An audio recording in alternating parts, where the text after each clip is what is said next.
Un yate de lujo estalla en llamas en mitad del océano. Empezó a gritar, Chrissy, Diana, Chrissy, Diana. Madre e hija desaparecen en el mar. No sé qué ha pasado. Todas las pistas están a 150 metros bajo el mar. No podíamos hacer más que buscar y mirar. Había muchas cosas extrañas y fuera de lo normal. Puede que se trate de algo más siniestro. Sur de Alaska. Los guardacostas reciben la llamada de socorro de un yate. Centro de mando de los guardacostas. Quiero informar de un accidente. ¿Qué ha ocurrido? Mientras viajaba por la costa de Alaska, el barco de Robert Mayer estalla en llamas. Y este no encuentra a su mujer y a su hija. ¿Han desaparecido? He estado una hora dando vueltas. No sé qué ha ocurrido. Mientras los guardacostas movilizan un equipo de búsqueda y rescate, Mayer describe la horrible situación. Mayer, su mujer Diana y su hija de 18 años, Christine, pasaban juntos el fin de semana en su yate. Pasaron por Salisbury Sound, donde empezaron a tener algunos problemas mecánicos. Primero falló uno de los motores y luego el otro. Su mujer, su hija y él empezaron a ver humo dentro del barco. Primero pensaron que salía del salpicadero y luego de la sala de máquinas. Alargó la mano, tocó la cubierta por encima de la sala de máquinas y vio que estaba caliente. Cuando el humo empieza a cubrir el yate, los Mayer ven que deben abandonar el barco. Por suerte, tienen un pequeño bote que pueden usar para escapar. Tenían un esquife de 6 metros que remolcaban con el yate. Él lo acercó por detrás del barco y les dijo a su hija y a su mujer que metieran sus pertenencias en el barco. Cogen a sus 2 perros e intentan subir, pero el oleaje es intenso. Cuando se tira mucho de un esquife, se sube a la plataforma de abordaje y choca contra el barco. Mayer dice que entonces los perros regresan al barco en llamas. Las mujeres le pidieron que volviera al barco y recogiera a los perros.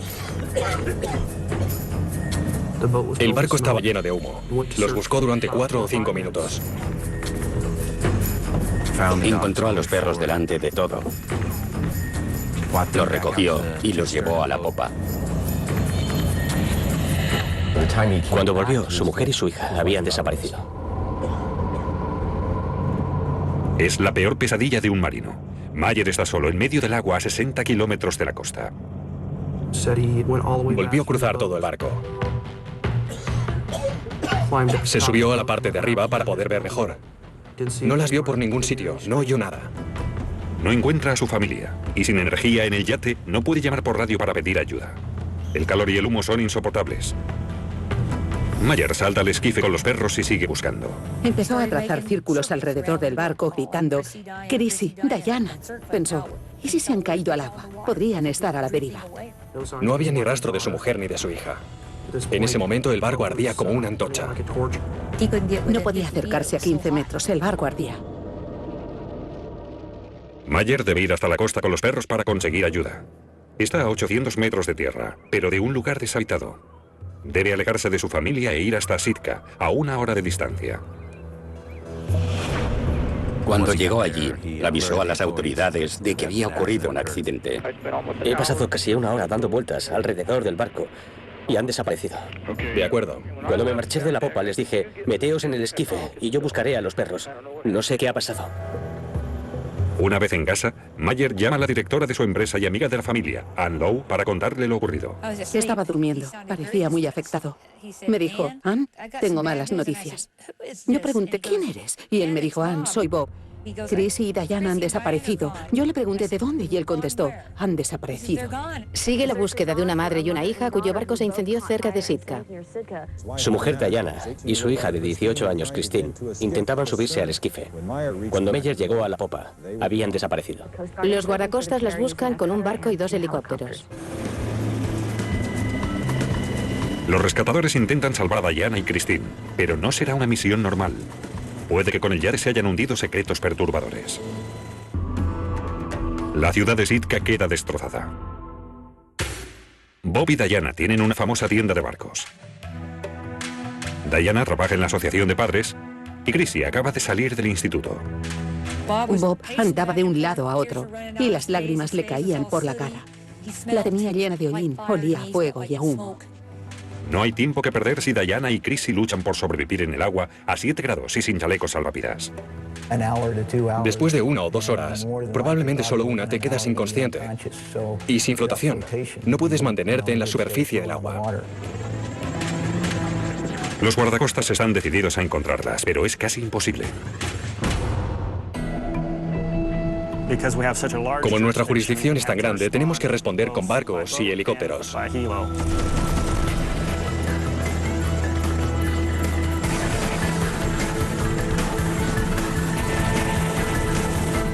Hacían pasadas adelante y atrás.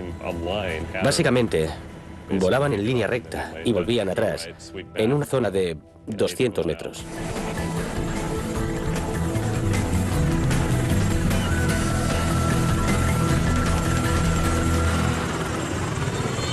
No hay ni rastro de las mujeres desaparecidas. Pero los guardacostas encuentran el yate de Mayer, el Marjo, engullido por las llamas. Unos minutos después, el Marjo empieza a hundirse. Si Diana y Christine están en el yate, los cadáveres quedarán atrapados mientras el yate se hunde. Los guardacostas están quedando sin opciones. Los investigadores envían un equipo de submarinistas de la policía para valorar la situación. Los submarinistas de salvamento de Sitka salieron e informaron que la profundidad a la que se encontraba el barco estaba más allá de su rango de acción. Van a salir.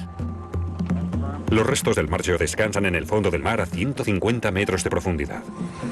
Una profundidad de 150 metros es demasiado para que los submarinistas lo intenten. No se puede hacer. Nuestra profundidad máxima era de unos 30 metros y dependía mucho de la zona.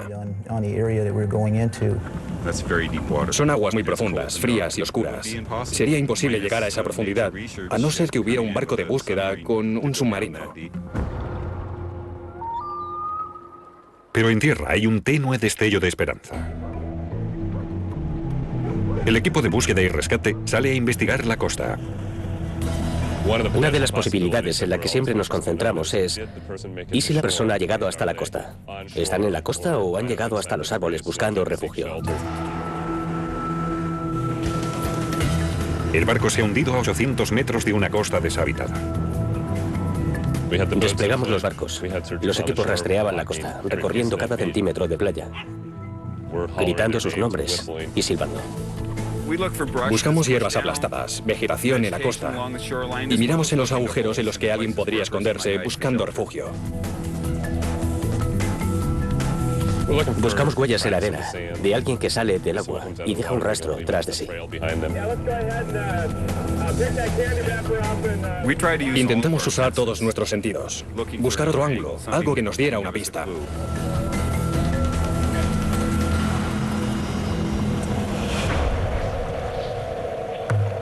Pero encuentran pocas pistas. Buscan hasta el más pequeño rastro de pruebas. Siempre se encuentra basura, montones de escombros. Una de las cosas que teníamos que hacer era determinar si eran cosas que provenían del Marjo o no. Finalmente, a 800 metros del fuego, el equipo encuentra algo. Encontramos una lata de combustible flotando en el agua cerca de la cala Sunetse, cerca de la costa. Flotaba con la marea. Al rato encuentran una segunda lata de combustible.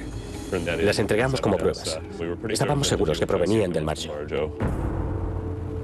Pero sin señales de vida, los rescatadores saben que deben empezar a buscar cadáveres. Teníamos a nuestro perro de búsqueda. Si hay un cuerpo bajo el agua, suelta gases, burbujas que salen a la superficie, y los perros están adiestrados para captar ese olor. Siguen sin aparecer las 2 mujeres desaparecidas en un barco en llamas al norte de Sitka. Solo se decía, ¿dónde están? Había esperanza y se rezaba mucho porque estuvieran bien.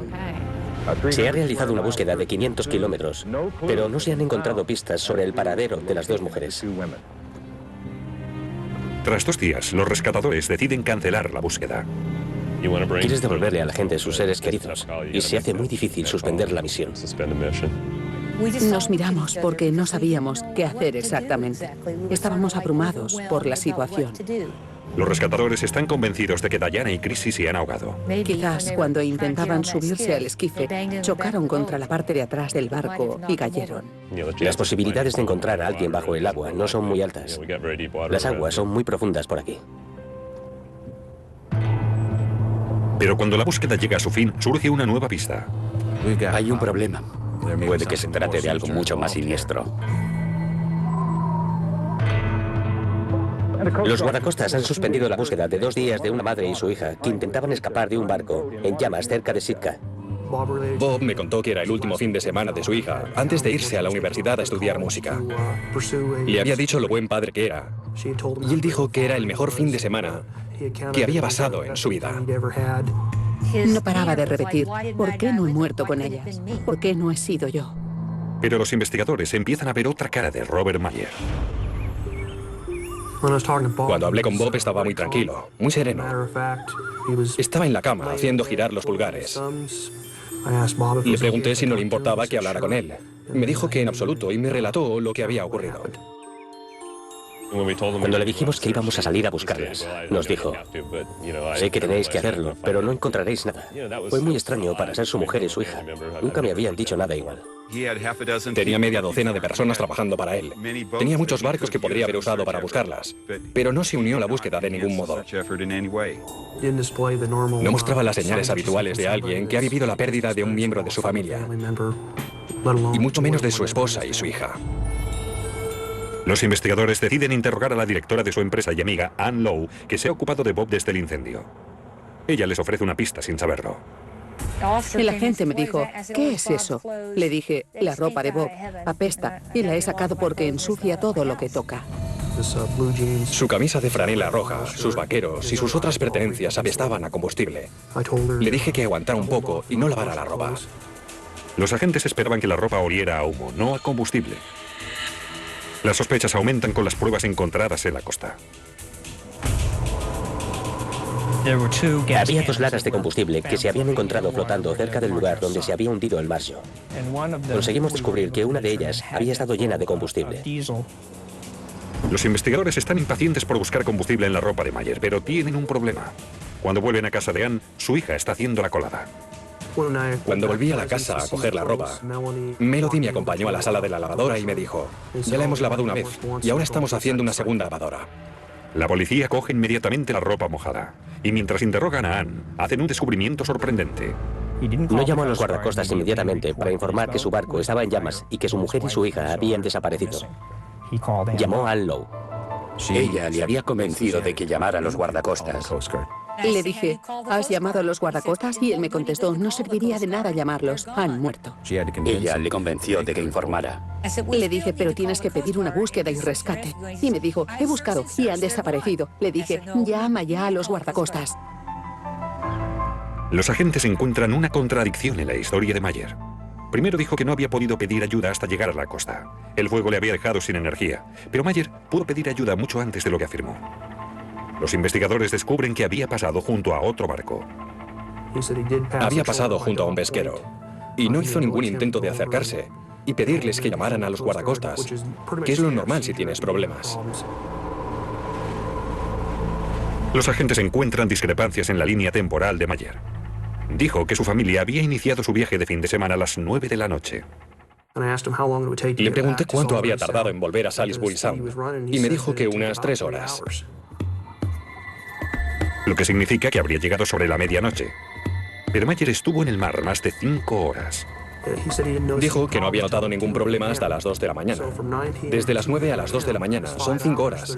Hay 2 horas en las que no sabíamos qué había pasado. Los investigadores encuentran otros fallos en la historia de Mayer. Dijo que había vuelto a buscar a los 2 perros al barco y afirmó que en ese momento el barco estaba lleno de gases. El médico dijo que no podía haber sobrevivido, que habría muerto por los gases inhalados, si todo hubiera sido como él afirmaba.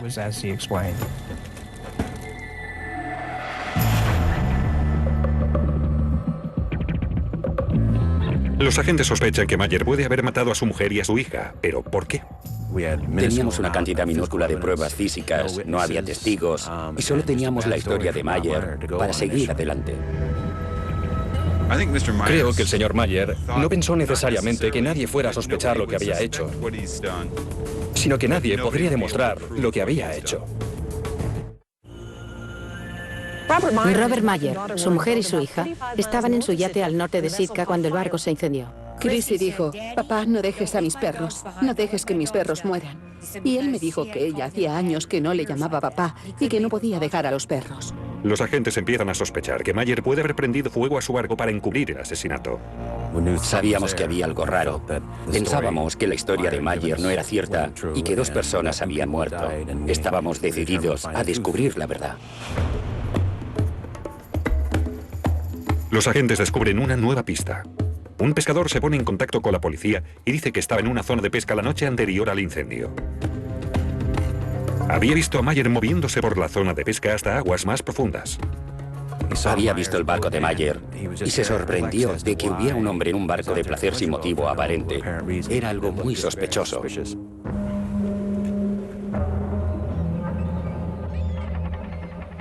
Los barcos de pasajeros no suelen pasar por aquí porque hay otro paso más tranquilo junto a la costa. Es una zona más resguardada para ir al norte, donde no hay que preocuparse por el tiempo. ¿Por qué iba Mayer a coger la ruta más difícil? Mientras las sospechas de los investigadores aumentan, sus amigos siguen sin creer que haya hecho algo así. Diana, Chrissy y él formaban una familia única. Bob quería mucho a su mujer. Recuerdo que una vez estábamos charlando en la oficina y Bob echó un vistazo y la vio sentada en un rincón. Dijo, mira, mi novia está igual que cuando la conocí. Pero algunas relaciones no son lo que parecen. Encontramos pruebas que indicaban que Diana Mayer sabía que Bob tenía un amante y pensaba dejarle. La señora Mayer le decía a la gente que su marido tenía una amante y que se iría a Montana con su hija cuando entrase a la universidad. Iba a divorciarse de él, llevarse la mitad del negocio, las propiedades y marcharse. Cuando los agentes descubren la identidad de la amante de Mayer, se sorprenden al ver que es la directora de la empresa, Ann Lowe. Teníamos un testigo, uno de los hijos de Ann, que los había visto juntos en el barco antes del incidente. Los había visto besarse, así que sus observaciones confirmaron que tenían algo más que una relación de negocios.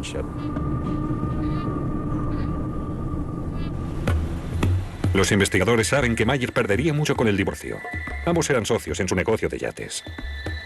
Ella tenía el 51% del negocio. Era una situación de divorcio potencialmente complicada. Habría una gran lucha por el negocio y ella era la accionista principal. Por supuesto, era un motivo. Que haya otra mujer también es un motivo para matar a alguien. Pero hay más. Los investigadores descubren que Mayer tenía 2 seguros de vida para su mujer y su hija que sumaban $1 millón, más un seguro del yate de $250.000. Conseguía más de $1 millón y el negocio. Los agentes están convencidos de que Mayer ha matado a su mujer y a su hija. Tienen el motivo, pero no las pruebas físicas que lo demuestren. Evidentemente hizo algunas cosas para cubrir sus huellas, para deshacerse de las pruebas. Seguro que esperaba que creyésemos que era solo un terrible accidente. Creo que las mató el día anterior al hundimiento del Marshall. Tomó esa ruta para que la gente que lo conocía en la comunidad de Sitka no le parara o intentase ponerse en contacto con él, porque había tenido que explicar dónde estaba su mujer y su hija. Los investigadores imaginan que Mayer llevó el barco hasta Salisbury Sound para fingir el incendio. No creo que sea una coincidencia que el barco se hundiera a 150 metros. Creo que Bob escogió el lugar más profundo para colocar el barco antes de prenderle fuego. Con los aparatos que tenía en el barco, podía localizar dónde estaba y la profundidad que había. Estaba en mar abierto, el agua era muy profunda. A unos kilómetros de la costa hay muchas corrientes. Es un buen lugar para deshacerse de algo. Como no pueden llegar hasta el Marjo, los agentes esperan que Mayer dejara algún rastro o prueba en el bote que usó para escapar.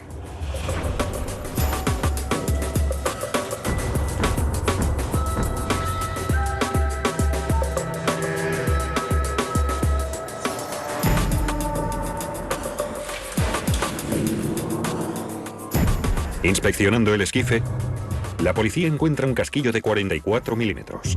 No es nada extraordinario en sí mismo ver casquillos y municiones en un barco. Varias personas nos dijeron que solía llevar una pistola. Y aquí en Alaska mucha gente tiene armas, mucha gente lleva armas en su barco. Pero no es todo. La policía también descubre algo que parecía sangre. No era una gran cantidad, era poca cosa. Parecían marcas de transferencia. No lo subimos con seguridad. No es nada raro ver sangre en los barcos, porque la gente pesca mucho y suele ser sangre de pez. pero tras las pruebas determinamos que era humana. Le pregunté si había resultado herido, porque había visto que tenía arañazos en los antebrazos. Dijo que no veía ningún arañazo, pero que probablemente se los habrían hecho los perros. También dijo que tenía una abrasión en la espinilla izquierda, y nos la mostró. La policía envía la sangre al laboratorio. La analizamos y al final pudimos ver que era de Diana Mayer. Pero una sola gota de sangre no demuestra el asesinato. Mientras buscan más pistas, los investigadores descubren grietas en la proa del esquife. El esquife tendría que haber chocado contra algo duro con el motor en marcha para agrietar tanto los lados. No habría pasado por un golpecito por culpa del viento. Tenía que ser de un golpe fuerte. ¿Qué significa? Pensamos que quizás hubiese utilizado el esquife para empujar al marjo y llevarlo hasta las aguas más profundas. Y por eso los bordes del esquife se habían dañado. Habían chocado contra el marjo. Las piezas del rompecabezas empiezan a encajar. Pero los fiscales no creen tener pruebas suficientes para convencer a un jurado del asesinato, incluso tras descubrir la sangre de Diana. Creo que les habría mirado y habrían preguntado, ¿qué más tenéis? ¿Qué me podéis enseñar? Porque era un barco de pesca. La gente va a pescar. La gente se corta. Solo hay un modo de descubrir si Robert Mayer ha matado a su familia. Lo que esperábamos era encontrar restos humanos, que fuesen visibles en los restos del naufragio. Pero llegar al yate hundido parecía imposible. Tenemos unos cuantos barcos con cadáveres en esta zona a menos profundidad, pero no los recuperamos porque están fuera de nuestro alcance. Normalmente, cuando algo está demasiado profundo para los submarinistas, lo damos por desaparecido, lo tiene el mar. Pero la policía no se detendrá ante nada para resolver el caso, aunque necesite pedir ayuda a los mejores exploradores submarinos del mundo. No creo que jamás haya habido una investigación submarina tan intensa en todo el estado. Yo solo hacía mi trabajo, y mi trabajo es descubrir la verdad. Y para ello los agentes llegarán hasta el final. En un yate hundido en Alaska podrían estar las únicas pruebas que relacionan a Robert Mayer con el asesinato de su mujer y su hija. Pero los agentes no pueden llegar hasta él. Quería resolver el caso. Siempre vamos donde están las pruebas y sabíamos que estaban en el barco. Lo que lo complicaba era que estaban a 150 metros bajo el mar. La policía no tiene los medios necesarios para sumergirse 150 metros, pero conocen a alguien que sí. Una empresa privada de investigación submarina de Alaska puede tener la tecnología adecuada para llegar al margen. Un robot submarino que puede rastrear el suelo del océano. Los aparatos que bajan a esas profundidades son muy caros. Las investigaciones no se realizan con facilidad. Los investigadores anclan sobre el lugar donde se había hundido el margen. Los exploradores submarinos lanzan el robot millonario llamado VOR, o vehículo operado remotamente.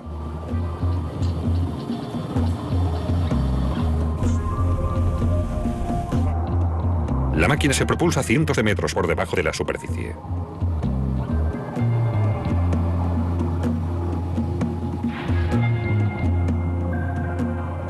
Los oceanógrafos utilizan un control remoto para guiar al robot y grabar el suelo marino. El VOR rastrea el agua buscando el margen. No pudimos encontrar gran cosa. Trozos del barco, pero no el barco en sí. Tras un día de trabajo, el equipo solo encuentra trozos de madera quemada que podrían pertenecer al margen. El suelo marino está demasiado embarrado y era demasiado irregular para encontrar el yate. Otro callejón sin salida. Estábamos atascados persiguiendo las únicas pistas que teníamos, intentando encontrar los restos, los cadáveres, buscando y mirando. Los investigadores se niegan a cerrar el caso. Necesitan aparatos más grandes para explorar las profundidades, pero para eso necesitarán tirar de algunos hilos. Los agentes estatales de fauna y pesca habían oído hablar de un submarino que iba a estar en la zona investigando. No había precedentes de un recurso como ese para este tipo de investigación. Nos pusimos en contacto con ellos para que nos lo prestasen un día, y así fue.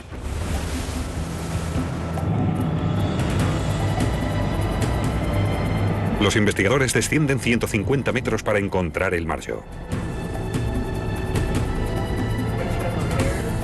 Los agentes pueden sumergirse todo lo que quieran y rastrear cada metro cuadrado del lecho del océano con este potente submarino. Estuvimos en el submarino, en el fondo del mar. Había mucho barro y cada vez que nos movíamos, removíamos el barro. Pasan 4 horas mientras buscan entre las algas y el barro.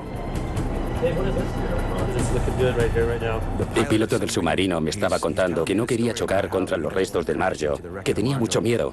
Y yo le dije que no me parecía un buen momento para que me lo explicara. Así que nos quedamos sentados, esperando que el barro se posara. Y de repente, miramos por el visor de babor y ahí estaba, a unos 10 metros de nosotros.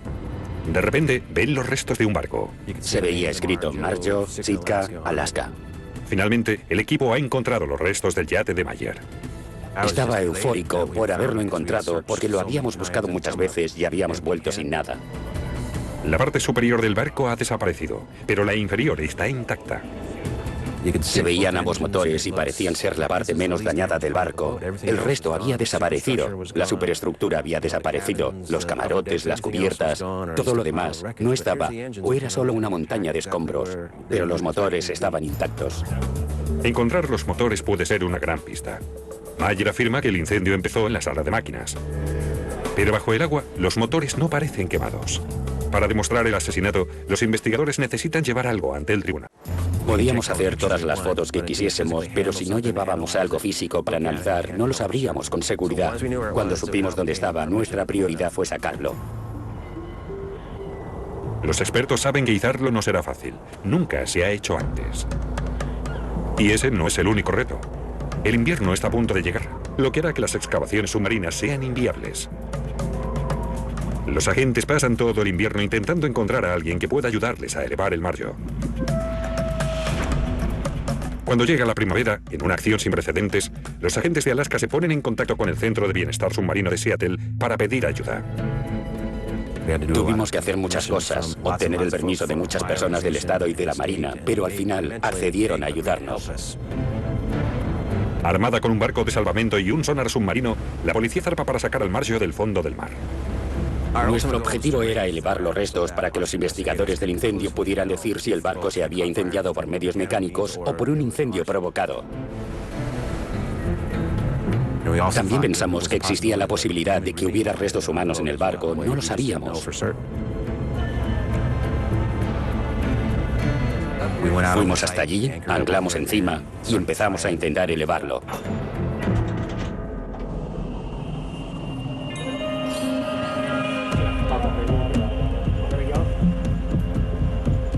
La tripulación sumerge una grúa informatizada a 150 metros de profundidad.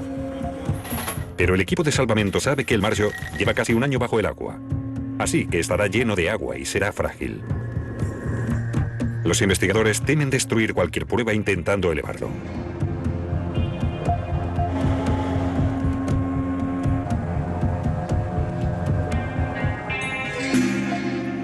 Trabajan con cuidado durante 2 horas, pero no lo consiguen.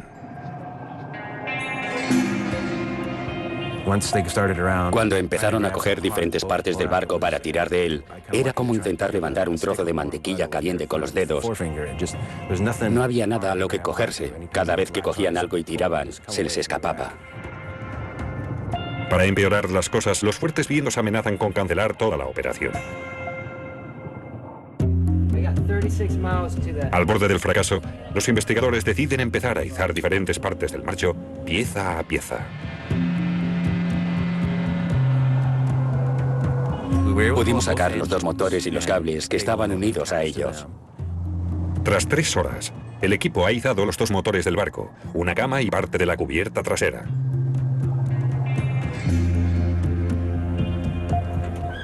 La policía se lleva las pruebas para examinarlas. El señor Mayer afirmaba que el incendio se había iniciado en el fondo del barco, bajo las cubiertas, donde estaban los motores.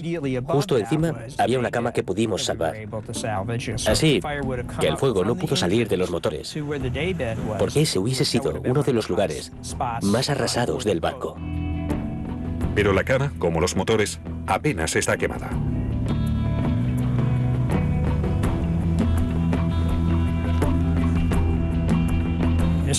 El señor Mayer decía que había un incendio en el compartimento de los motores de a bordo. Estudiamos el motor con detenimiento, los muelles, los empalmes, los cables, cosas que se habrían consumido si el fuego hubiera estado ahí, y estaban bien. Los investigadores concluyen que el fuego no pudo iniciarse en el piso de abajo, como afirma Mayer. Por los restos pudimos ver que la sala de máquinas era la parte menos dañada del barco. Parecía que el fuego había ardido de arriba a abajo. La policía está ya dispuesta a acusar a Robert Mayer de doble homicidio. Quería cerrar el caso y llevarle ante la justicia, pero a veces el mundo tiene otros planes. Antes de detenerle, Robert Mayer desaparece.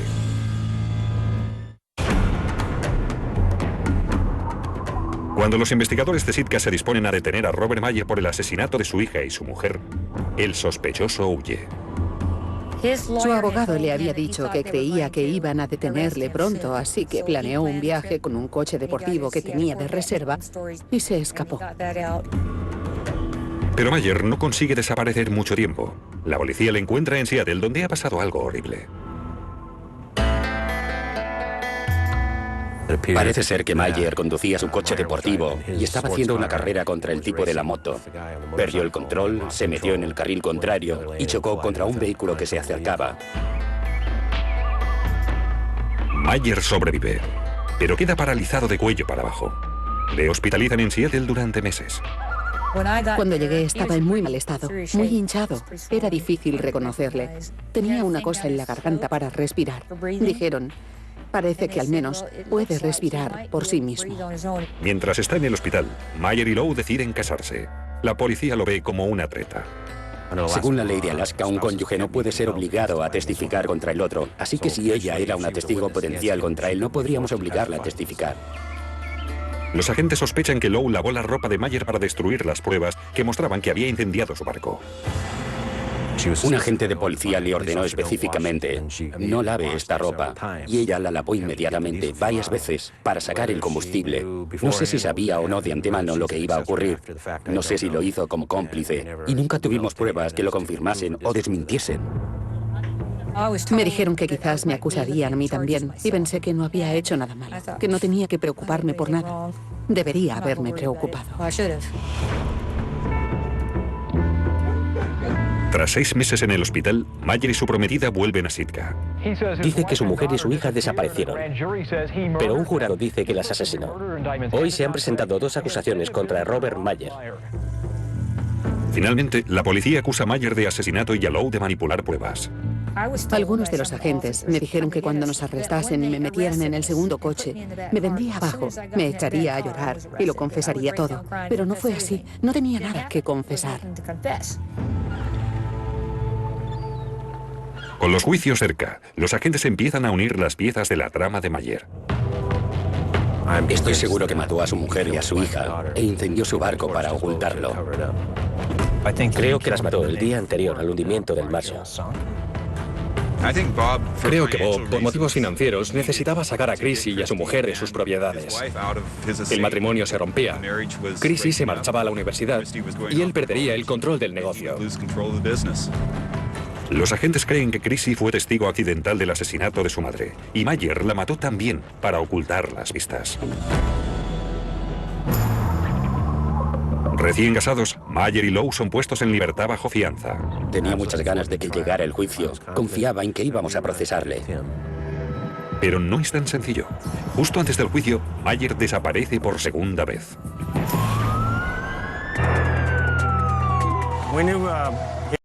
Sabíamos que llevaba unas 4 horas desaparecido y que iba en silla de ruedas. Solo había unos pocos sitios a los que podría haber accedido con la silla. El equipo de búsqueda y rescate de Sitka rastrea las calles, los muelles y los caminos. Le habían visto por última vez abandonando el lugar de trabajo, frente a la terminal de ferries. La policía teme que Mayer intente salir de la isla y huya. Tienen que detener el ferry antes de que parta, pero no encuentran a Mayer. Mientras, otro equipo rastrea un camino en un bosque cercano donde Mayer va a veces. Buscábamos huellas de ruedas. Centramos nuestro esfuerzo en las zonas a las que se podía acceder en silla de ruedas y buscamos huellas de ruedas en esa zona. Sospechábamos que descubriríamos que Bob había salido del camino sin darse cuenta, que estaría en un agujero atrapado. Quizás se habría caído, o quizá no, pero que no podría volver al camino con la silla de ruedas. 2 horas después, los investigadores encuentran unas huellas de silla de ruedas en un muelle a 400 metros de su tienda. Los rescatadores llaman a los submarinistas para buscar en el muelle. Desplazamos el centro de operaciones hasta allí. En ese muelle solo había 2 lugares por los que podría haber caído una silla de ruedas. Así que desplegamos 4 submarinistas. Los submarinistas no encuentran ni rastro de Mayer en el primer lugar. El equipo se desplaza a otro muelle cercano.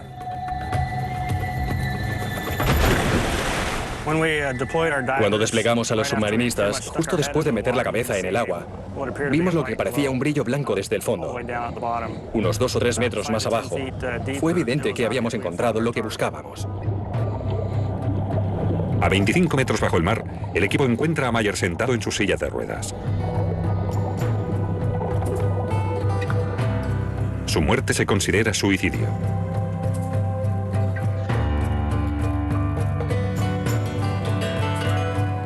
Dos meses después, su nueva mujer, Ann Lowe, es declarada culpable por manipulación de pruebas.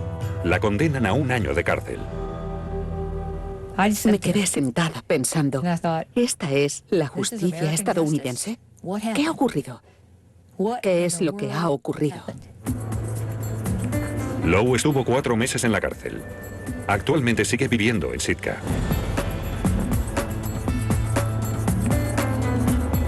Nunca he visto una investigación más tenaz. Creo que la mayoría de agentes de policía no habría usado la imaginación que demostró Randy McFerron para conseguir recursos que normalmente no tendríamos. La policía de Sitka hizo un excelente trabajo de investigación y seguimiento. Sin el trabajo de los investigadores, Bob Mayer se habría salido con la suya. No tuvimos la oportunidad de juzgarlo. Lamenté mucho que no llegásemos a ello, pero quizás, de algún modo, se haya hecho justicia.